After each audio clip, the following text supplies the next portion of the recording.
بسم الله الرحمن الرحيم تبارك الذي بيده الملك وهو على كل شيء قدير الذي خلق الموت والحياة ليبلوكم أيكم أحسن عملا وهو العزيز الغفور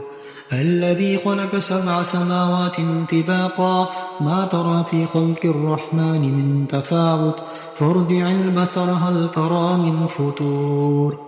ثم ارجع البصر قرتين ينقلب إليك البصر خاسئا وهو حسير ولقد زينا السماء الدنيا بمصابيح وجعلناها رجوما للشياطين وأعتدنا لهم عذاب السعير وللذين كفروا بربهم عذاب جهنم وبئس المصير إذا ألقوا فيها سمعوا لها شهيقا وهي تفور تكاد تميز من الغيظ كلما ألقي فيها فوج سألهم خزنتها ألم يأتكم نذير قالوا بلى قد جاءنا نذير فكذبنا وقلنا ما نزل الله من شيء إن أنتم إلا في ضلال كبير وقالوا لو كنا نسمع ونعقل ما كنا في أصحاب السعير فاعترفوا بذنبهم فسحقا لأصحاب السعير إن الذين يخشون ربهم بالغيب لهم مغفرة وأجر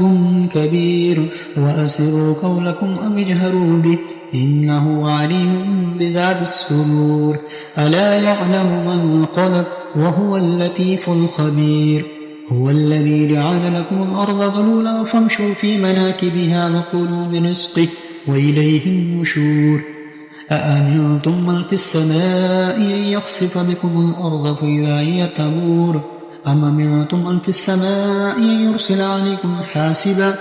فستعلمون كيف نذير ولقد كذب الذين من قبلهم فكيف كان نكير أولم يروا إلى الطير فوقهم صافات ويقبضن ما يمسكهن إلا الرحمن إنه بكل شيء بصير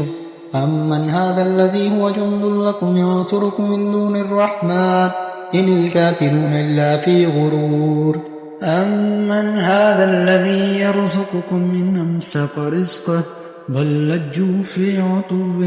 ونفور أفمن يمشي مكبا على وجهه أهدى أمن يمشي سويا على صراط مستقيم قل هو الذي أنشأكم وجعل لكم السمع والأبصار والأفئدة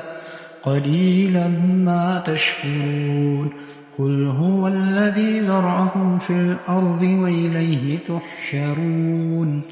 ويقولون متى هذا الوعد إن كنتم صادقين قل إنما العلم عند الله وإنما أنا نذير مبين فلما رأوه زلفة سيئت وجوه الذين كفروا وقيل هذا الذي كنتم به تدعون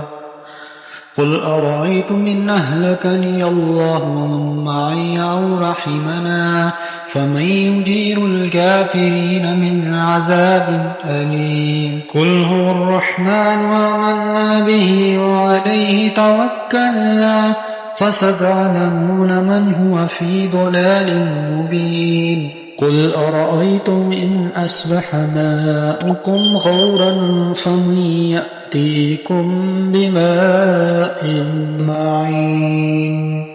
صدق الله العظيم.